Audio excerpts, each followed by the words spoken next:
दोस्तों सभी प्रकार की एजुकेशनल वीडियो देखने के लिए हमारे YouTube चैनल को अभी सब्सक्राइब करें और बगल में आ रहे इस घंटी वाले आइकन को दबाकर ऑल पर सिलेक्ट करें ताकि हमारे द्वारा डाली गई वीडियो की नोटिफिकेशन आप सभी को मिलती रहे। हेलो दोस्तों, नमस्कार। मेरा मकान रावत आपके अपने YouTube चैनल बायोलॉजी स्टडी पर आपका स्वागत करता हूं। दोस्तों, यहां हम मैथ के कुछ महत्वपूर्ण प्रश्न लेकर आए हैं जिन्हें हम शॉर्ट ट्रिक के द्वारा हल करेंगे। तो दोस्तों, पहला प्रश्न है, यदि 4/96 को 5 से भाग दिया जाए तो शेषफल क्या होगा। तो दोस्तों, यहाँ पर हम देख लेते हैं, यदि जो पावर है या जो घात है वो बड़ी है तो उसको छोटा करने के लिए दो नियम हैं। पहला, यदि जो घात है यदि वो घात सम है, जैसे जो 96 है तो ये सम रूप में है तो इसको हम 2 या 4 के रूप में कन्वर्ट कर लेंगे, छोटे रूप में। और यदि घात विषम है, जैसे यहाँ पर 97 घात होती विषम होती तो उसको हम 1 या 3 के रूप में परिवर्तित कर लेते हैं। तो घात को यहाँ पर हम, चूँकि घात 96 है, सम है, इवन है, यदि घात जो पावर है वो अगर सम होगी तो उसको हम 2 या 4 के रूप में कन्वर्ट कर लेते हैं। तो यहाँ पर हम लिख सकते हैं 4/96 को छोटे रूप में 2 या 4 के रूप में बदल लेते हैं। तो यहाँ पर हम 4/2 कर लेते हैं और इसका जो हो जाएगा 4 का हम 2 बार गुणा करेंगे, 4 चौके 16 आ जाएगा। अब दोस्तों, इसमें 5 से भाग देना है। अगर हम इसको 5 से भाग दें तो शेषफल क्या होगा। 5 से भाग देकर देखते हैं, 5 × 15, जो शेषफल बचा है वो कितना है, 1। तो दोस्तों, इसका जो शेषफल रहेगा वो कितना रहेगा, 1 रहेगा। तो इसका जो राइट आंसर है प्रश्न का, 4/96 को 5 से भाग देने पर शेषफल क्या होगा, तो इसका जो राइट आंसर होगा वो होगा 1।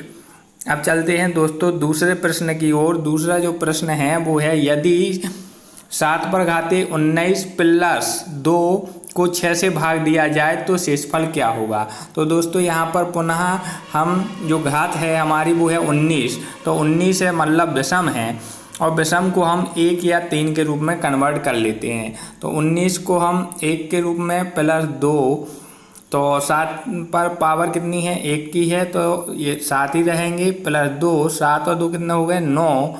अब क्या करना है दोस्तों, इसको 6 से भाग देना है। 9 को 6 से भाग देंगे, 6 × 6, तो शेषफल कितना बचेगा, 3। पूछा गया था शेषफल क्या होगा, तो इसका जो राइट आंसर होगा वो होगा 3। तो दोस्तों, चलते हैं अपन नेक्स्ट क्वेश्चन की ओर। और जो अगला जो प्रश्न है वो कह रहा है, यदि 122/173 का इकाई का अंक क्या होगा।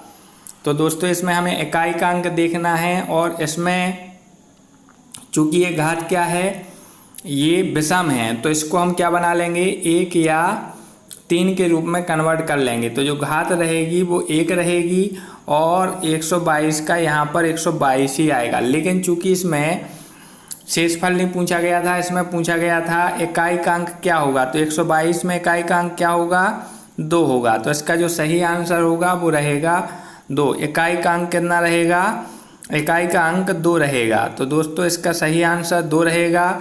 चलते हैं नेक्स्ट क्वेश्चन की ओर। और जो नेक्स्ट क्वेश्चन है वो है, 7/71 गुणा 6/63 गुणा 3/65 के गुणनफल में इकाई का अंक क्या होगा।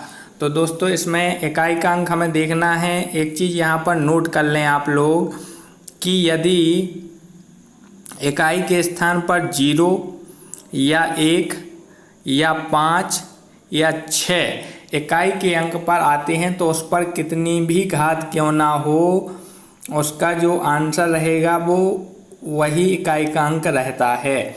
जैसे इसमें तो 7 ही है, इसमें 6 है और इसमें 3 है। यहाँ पर हम, चूँकि ये हम यहाँ पर 71 क्या है, विषम संख्या। हमने क्या कहा था, अगर पावर विषम है तो इसको हम 1 या 3 के रूप में क्या कर लेंगे, कन्वर्ट कर लेते हैं। तो यहाँ पर हम ये 71 में भाग देंगे हम 4 का गुणा, और यहाँ पर चूँकि ये देखो जो 6 हैं ये यहाँ पर आ गए। यदि 6 होंगे तो उसका जो आंसर है वो उतना ही रहेगा 5 रहेंगे तब भी, 1 रहेगा तब भी और 0 रहेगा तब भी। और 3 पर घात कितने हैं 65, इसमें भी हम 4 का भाग दे देते हैं घात में। तो यहाँ पर हम जो भाग देंगे 7 एकम 7, 4 से भाग देंगे, 4 एकम 4, बचे 3, हो गए 31, 7 चौके 28, कितने बचे 3। तो यहाँ पर जो शेषफल है वो 3 आएगा, यहाँ 6 है और यहाँ आ जाएगा, यहाँ आ जाएगा। यहाँ भी हम 4 का भाग 65 में देंगे, 4 एकम 4 और 2 बचे तो हो गए 25, 4 छंग 24। तो यहाँ पर शेषफल 1 बचेगा। अब हम 7 का 3 बार गुणा कर लेते हैं। 7 सत्ते 49, 49 सत्ते यहाँ आ जाएगा 343, 343 मल्टी यहाँ पर हैं कितने 6 हैं और यहाँ 3 ही रहेंगे। अब इसमें अपन को क्या देखना है, इसमें अपन को इकाई का अंक देखना है। तो दोस्तों इकाई का अंक देखने के लिए पहले हम 3 का 6 में गुणा कर देते हैं, 6 × 3 = 18। तो यहाँ आ जाएगा कितना 8, 8 आ जाने के पश्चात यहाँ पर रहेगा 8 का 3 में फिर से गुणा कर देते हैं, 8 × 3 = 24। तो आंसर रहेगा 24। लेकिन हमें इसमें क्या देखना है इकाई का अंक, और 24 में इकाई का अंक क्या रहेगा 4। तो इसका जो सही आंसर है वो कितना आ जाएगा 4। इकाई के अगर हम इन संख्याओं का गुणा करते हैं तो इकाई का अंक जो है वो कितना आ जाएगा 4 आ जाएगा। दोस्तों चलते हैं अगले प्रश्न की ओर। और अगला जो प्रश्न है, अगला प्रश्न है जो वो है 3 पर घाते 71, 4 पर घाते 42 गुणा 7 पर घाते 35 के गुणनफल में इकाई का अंक क्या होगा।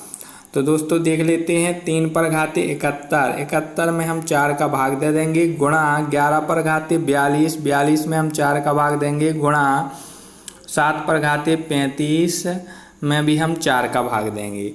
तो यहाँ पर आ जाएंगे 4 का भाग देंगे, 4 एकम 4, 3 4 सत्ते 28, 31 में से 28 गए कितना बचे 3, गुणा 11, 4 से भाग देंगे, 4 एकम 4 बचे 2, 0 बचे 2। तो यहाँ पर शेषफल बचेंगे 2 और यहाँ हो जाएगा 4 से देंगे, 4 सत्ते 4 अट्ठे 32, 35 में से 32 गए तो यहाँ पर आ जाएंगे कितने 3 आ जाएंगे यहाँ पर। तो इस प्रकार ये निकाल लिया। अब हम इनका मल्टी करेंगे, 3 × 9, 9 × 3 = 27, यहाँ आ जाएंगे 27 गुणा यहाँ 11 का 11 में गुणा करेंगे, 11 में 11 121 गुणा 7 सत्ते 49, 49 सत्ते 343। अब हमें इसमें इकाई का अंक देखना है।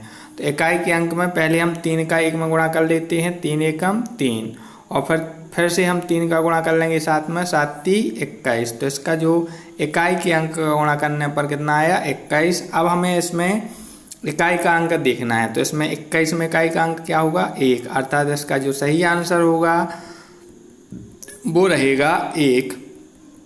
दोस्तों चलते हैं हम अपने वीडियो के अगले प्रश्न में, जो इस वीडियो का लास्ट प्रश्न होगा। और ये प्रश्न जो है वो कह रहा है कि 126 प्लस 126 की घाते 371 प्लस 124 की घाते 373 में इकाई का अंक क्या होगा। तो दोस्तों इसमें इस संख्या में जो इकाई का अंक है वो 6 है और हमने बताया था 0, 1, 5 या 6 होने पर जो घात कितनी भी हो वही की वही संख्या उसका आंसर रहेगी।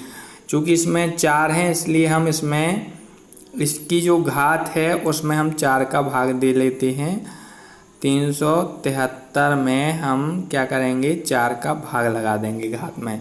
तो 6 प्लस 124। अब इसमें हम भाग दे लेते हैं। तो 4 नाम 36, 1 बचा, सो हो गए कितने 13, 4 × 3 = 12, 13 में से 12 गए 1 बचा। तो इसकी जो घात आ जाएगी वो 1। तो 6 प्लस 124 इनको जोड़ देंगे तो हो जाएंगे 130 और 130 में हमें इकाई का अंक देखना है। तो इकाई का अंक क्या है इसमें 0। तो इसका जो सही आंसर होगा वो होगा 0। मतलब इसमें इकाई का अंक क्या होगा, तो इसमें इकाई का अंक 0 होगा। तो दोस्तों ये थे कुछ मैथ के महत्वपूर्ण प्रश्न जो आपको पसंद आए होंगे। अगर आपको हमारा चैनल पसंद आता है तो हमारे चैनल को आप सब्सक्राइब करें और बेल आइकन पर ज़रूर प्रेस करें और प्रेस करके ऑल पर सेलेक्ट करें, जिससे हमारे द्वारा डाले गए सभी वीडियो की नोटिफिकेशन आपको प्राप्त हो सके। धन्यवाद।